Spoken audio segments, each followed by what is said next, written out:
Telecom company Vodafone idea के नतीजे भी आने वाले हैं। ये नतीजे कैसे रह सकते हैं, अनुमान क्या लगाना है, ये बताएं।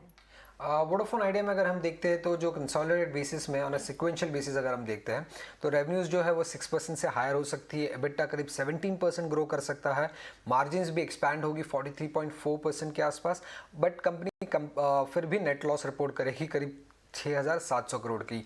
हालांकि नेट लॉस का जो अमाउंट है वो लास्ट क्वार्टर से थोड़ा कम होगा, जहां पे करीब 7,200 करोड़ उन्होंने रिपोर्ट किया था, तो वो कम होकर करीब 6,700 करोड़ पे आ जाएगा। उसके अलावा जो आरपू नंबर है, एवरेज रेवेन्यू पर यूजर, जो कि की नंबर है एक टेलीकॉम ऑपरेटर के लिए, वो 7% से ही ग्रो करेगा और 123 रुपीज़ के आसपास आने की एक्सपेक्टेशंस है। हालांकि ये जो ग्रोथ नंबर एक्सपेक्ट कर रहे हैं एनालिस्ट, ये रिलायंस जिन्होंने हाल ही में नंबर रिपोर्ट किया था उनके ग्रोथ नंबर से काफ़ी कम है। और कस्टमर बेस अगर हम देखेंगे तो उसमें डिक्लाइन एक्सपेक्टेड है येट अगेन वोडाफोन आइडिया के लिए। हालांकि डिक्लाइन का जो क्वांटम होगा वो पहले के क्वार्टर से कम होगा। इस क्वार्टर में जो customer user base analyst expect कर रहे हैं वो करीब 24.35 करोड़ का है। लास्ट क्वार्टर ये नंबर 24.72 करोड़ का था। उसके अलावा कौन से फैक्टर्स हैं जो जिनकी वजह से हमें ये रेवेन्यू और एबिटा में ग्रोथ दिख रहा है, वो पहले मेन एक ही रीज़न है, वो है जो टैरिफ हाइक उन्होंने लिया था दिसंबर में, उन्होंने ये टैरिफ हाइक लिया था। सो जो फोर्थ क्वार्टर है उसमें फुल बेनिफिट्स रियलाइज होंगे ये टैरिफ हाइक का, और उसी कारण हमें रेवेन्यू ये 6% से इंक्रीज दिख रहा है और एबिटा भी 17% से हायर दिख रहा है ऑन क्यू बेसिस। और उसके अलावा अगर हम देखते हैं तो जो एबिटा ग्रोथ हमें रिपोर्ट करने को मिल रहा है 17% का, जो एनालिस्ट एक्सपेक्ट कर रहे हैं वो कि हाईएस्ट एबिटा ग्रोथ रहेगा फोर्थ क्वार्टर ऑफ FY20 से लेके अब तक। अब फोर्थ क्वार्टर में कंपनी ने लास्ट ईयर तभी टैरिफ हाइक लिया था, उसी कारण तभी भी एबिटा ग्रोथ हुआ था। इसका मतलब ये क्लियरली मालूम पड़ रहा है रिजल्ट में कि जो ग्रोथ होंगे फाइनेंशियल्स में टेलीकॉम कंपनीज के लिए वो टैरिफ हाइक की वजह से ही होंगे, क्योंकि लास्ट टाइम भी एबिटा हाईएस्ट ग्रोथ था जब उन्होंने टैरिफ हाइक लिया था, और इस टाइम भी वो तभी हो रहा है जब उन्होंने टैरिफ हाइक लिया था।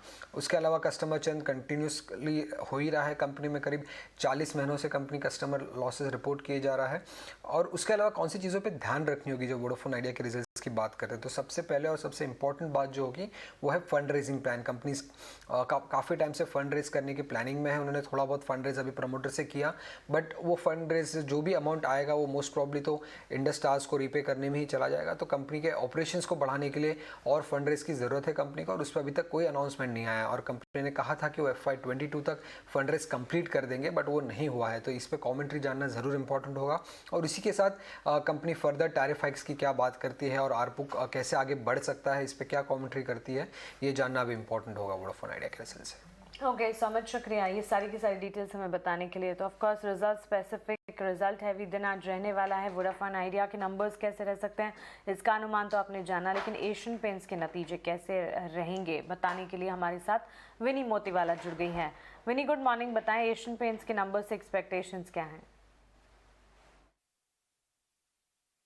एशियन पेंट्स अपने Q4 FY22 नंबर्स रिपोर्ट करने वाले हैं, और देखा जाए तो जो रेवेन्यू ग्रोथ है 20% की रेवेन्यू ग्रोथ है expected this time.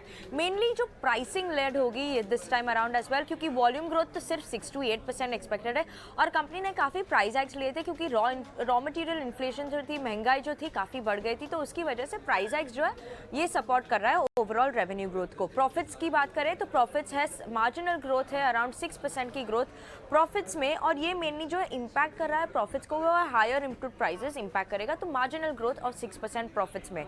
Overall operating performance की बात करें तो ऑपरेटिंग मार्जिन जो है इबिटा मार्जिन, वहाँ पे हम लोग एक कॉन्ट्रैक्शन एक्सपेक्ट कर रहे हैं अराउंड 200 बेसिस पॉइंट की कॉन्ट्रैक्शन। तो ये मेनली इम्पैक्ट क्यों हो रहा है, क्योंकि नेगेटिव ऑपरेटिंग लेवरेज है और हाई फ्रेट कॉस्ट भी है जो इम्पैक्ट कर रहा है overall margin of the company. Gross margin भी इम्पैक्ट होंगे obviously because higher input cost है, तो ग्रॉस मार्जिन एबिटा मार्जिन दोनों इम्पैक्ट हो गए, पर ग्रॉस मार्जिन जो है सिक्वेंशली में भी इंप्रूव होते दिख सकेंगे। ओवरऑल जो फैक्टर्स है important factors to watch out for, commentary क्या आ रही है डिमांड आउटलुक में, RM कॉस्ट की क्या आउटलुक है, वाइल प्राइस हाइक क्या है, कंपनी का स्ट्रैटेजी क्या है आगे जाते हुए, ये इंपॉर्टेंट फैक्टर्स है वॉच आउट करने के लिए। ओके, तो प्रोडक्ट्स की कीमतें लगातार बढ़ती दिखेंगी जिसके चलते नतीजों को सहारा मिलेगा। और नंबर्स कैसे होंगे एशियन पेंट्स प्रीव्यू तो हमने आपको बताया, रिव्यूज भी जब नतीजे आते हुए दिखेंगे आप तक जरूर पहुंचाएंगे। इस बीच फार्मास्यूटिकल इंडेक्स काफ़ी ज़्यादा फोकस में है और फार्मा मेजर सिप्ला के भी नतीजे आने वाले हैं। नतीजे कैसे रह सकते हैं बताने के लिए पंकज हमारे साथ जुड़े हैं। पंकज बताएं सिप्ला के नंबर से एक्सपेक्टेशंस क्या हैं? ये पर्टिकुलर रिजल्ट सीजन में सिप्ला एक पहली बड़ी लार्ज फार्मास्यूटिकल कंपनी होगी जो अपने नंबर्स कल डिक्लेयर करेगी। 5,000 करोड़ 5,087 करोड़ का सेल्स एस्टिमेट है। पैट एस्टिमेट 591 करोड़ का है और एबिटा अगर हम मार्जिन में देखें तो 19% या 19.5% के आसपास ये नंबर रहेगा। यूएस सेल्स और इंडिया सेल्स दो इनकी की ज्योग्राफीज है। US is expected to grow by about 3% QOQ, 155 million. India is expected to grow 15% on a YOY basis. Abutrol में market share gains, this is something जो इनका चल रहा है, जो expected to continue है और इन्होंने couple of drugs launch भी किए हैं, तो देखते हैं उनका क्या नतीजा या क्या market share gain रहता है। Overall, India expected to be weak, US expected to be strong. US में 155 million करना एक की नंबर रहेगा सिप्ला के नतीजों के लिए जब वो डिक्लेयर करेंगे। ओके शरद, ओके बिल्कुल पंकज, शुक्रिया आपका ये नतीजों के अनुमान हमें बताने के लिए।